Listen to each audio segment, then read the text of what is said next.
diner was almost empty that late afternoon, sunlight streaming lazily through the half-drawn blinds, dust dancing in the beams. A soft hum of old jukebox tunes filled the air, mingling with the scent of frying bacon and freshly brewed coffee. Ruby's Diner had been a neighborhood staple for decades, a place where everyone knew your name, or at least your order. But on this day, peace was about to shatter, and the cause came in the form of a sleek black sports car that roared into the parking lot like a predator announcing its arrival. Out stepped Jake Carlton, 19, a rich kid with too much confidence and too little respect for the world outside his silver-plated bubble. Designer sunglasses perched on his nose, expensive sneakers squeaking slightly against the diner tiles. He strutted in, tossing a careless smile at the few patrons, like he owned the place. Behind the counter, Marcy, the waitress, was mid-refill, her long ponytail swaying as she moved. She had seen plenty of entitled brats over the years, but Jake radiated a special kind of arrogance. "Coffee?" she asked, her tone polite but wary. Jake leaned forward, his eyes scanning the menu like he was above reading it. Then, without warning, he spat a wad of half-chewed gum at her, laughing as it splattered across the counter.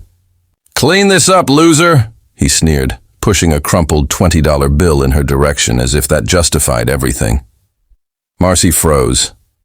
She had been insulted countless times, but this was personal. Her cheeks flushed, but before she could respond, the door to the diner swung open with a force that rattled the windows.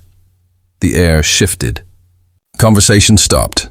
Even the old jukebox seemed to quiet down. 10 men entered, and they were nothing like the patrons of the diner.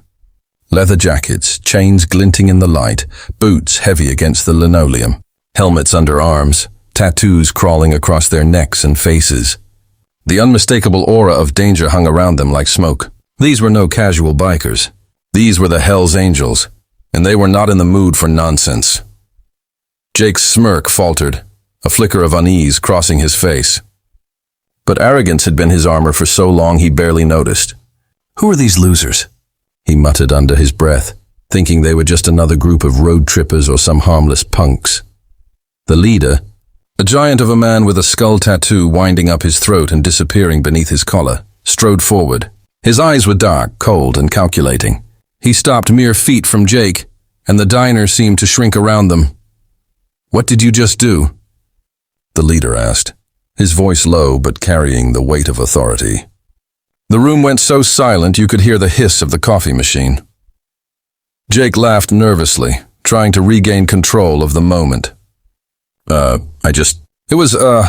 He faltered, realizing quickly that his usual charm and money wouldn't work here.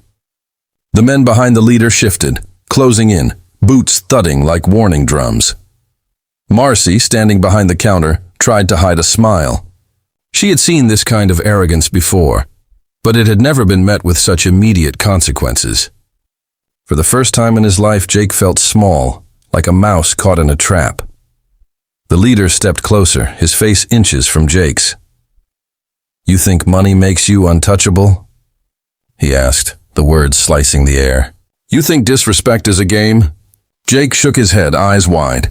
I didn't know. I wasn't..." The leader cut him off with a hand, pointing at the spittle on the counter. "You disrespected someone who's been serving this community longer than you've been alive. That gum, that was the last straw." The other bikers circled slowly, silent predators. Jake tried to back away, but there was nowhere to go. The diner was small, the tables and chairs creating a cage he couldn't escape.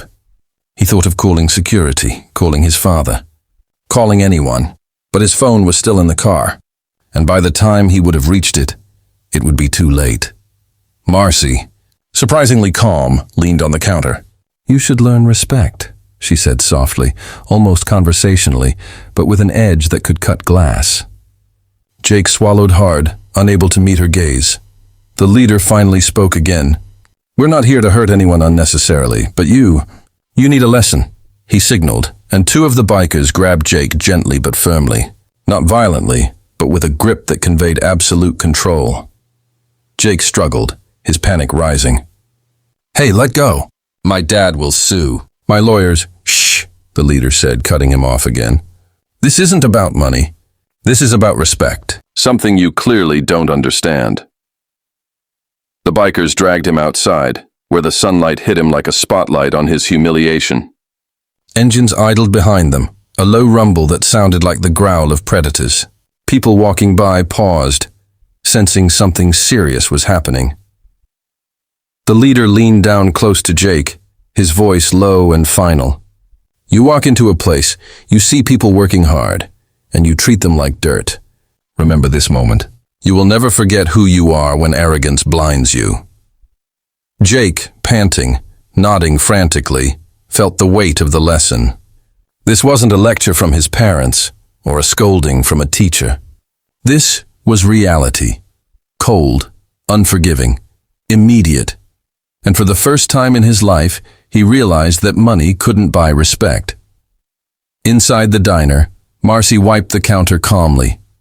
The other patrons had returned to their meals, the tension slowly melting away. But Marcy knew Jake's lesson had been one of the rare, unforgettable kind. Sometimes it takes the unexpected to make someone see the world clearly, and sometimes it takes 10 men on motorcycles to do it. Jake never returned to Ruby's diner. He never forgot the smell of leather, the glare of the Hell's Angels, or the quiet dignity of the waitress he had spat on. And somewhere deep inside, behind the layers of arrogance, a small seed of humility had taken root. That day, Ruby's diner didn't just serve coffee, it served karma. And Jake Carlton got the strongest cup of it imaginable.